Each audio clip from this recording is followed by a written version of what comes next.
एक घने हरे भरे जंगल के बीच में ब्रूनो नाम का एक दयालु भालू रहता था। वो न तो सबसे बड़ा था, न ही सबसे ज्यादा आवाज करता था, लेकिन वो जंगल का सबसे प्यारा भालू था। क्यों? क्योंकि हर वसंत में ब्रूनो अपने मीठे सुनहरे शहद को जंगल के सभी जानवरों के साथ बांटता था। यहाँ तक कि पक्षी, लोमड़ियाँ और खरगोश भी उसकी गुफा के पास इकट्ठा हो जाते, जहाँ ब्रूनो अपने बड़े पंजों से शहद निकालता और मुस्कुराता। लेकिन एक साल सब कुछ बदल गया। एक जबरदस्त तूफान जंगल में आया, पेड़ों को गिरा दिया और शहद के छत्तों को नष्ट कर दिया। मधुमक्खियां गायब हो गईं, फूल मुरझा गए और सबसे बुरा, ब्रूनो के पास अब बांटने के लिए कोई शहद नहीं बचा था। ब्रूनो ने जंगल का कोना कोना छान मारा।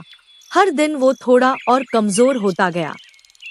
उसे अपने पड़ोसियों की चिंता थी, खासकर उन नन्हे जानवरों की जो उसके शहद पर निर्भर थे।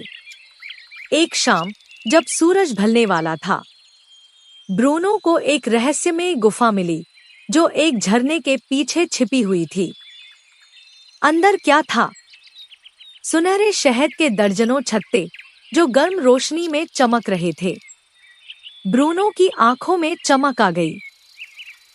लेकिन जैसे ही वो आगे बढ़ा, भ भ भ भ एक हल्की गूंजती आवाज गुफा में फैल गई। छत्तों के पीछे एक मधुमक्खियों का परिवार था, थके हुए, कांपते हुए, भूख से बेहाल। उन्होंने अपनी रानी को खो दिया था और तूफान से बचने के लिए यहाँ छुप गए थे। ब्रूनो ठिठक गया।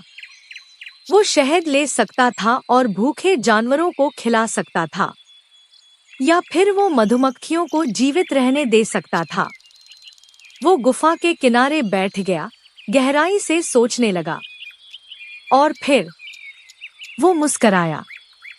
उसने धीरे से मधुमक्खियों को झुककर कहा, चिंता मत करो, मैं तुम्हारी मदद करूंगा। उसने अपना आखिरी बचा हुआ शहद उन्हें दे दिया और गिरे हुए पेड़ों और फूलों से उनके लिए एक नया छत्ता बनाने में मदद की। कई हफ्ते बीते। मधुमक्खियां फिर से मजबूत हो गईं और फूलों पर लौट आईं।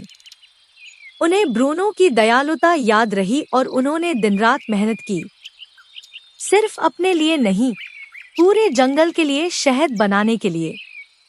जल्द ही ब्रूनो की गुफा फिर से शहद से भर गई, पहले से भी ज्यादा मीठा।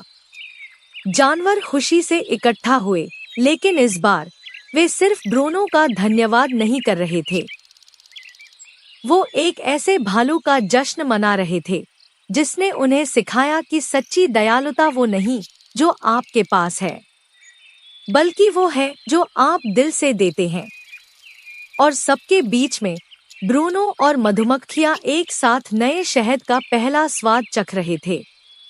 कहानी की सीख: सच्ची दयालुता का मतलब अक्सर होता है दूसरों को खुद से पहले चुनना, और बदले में जिंदगी आपको उससे भी ज्यादा देती है जितना आपने दिया होता है।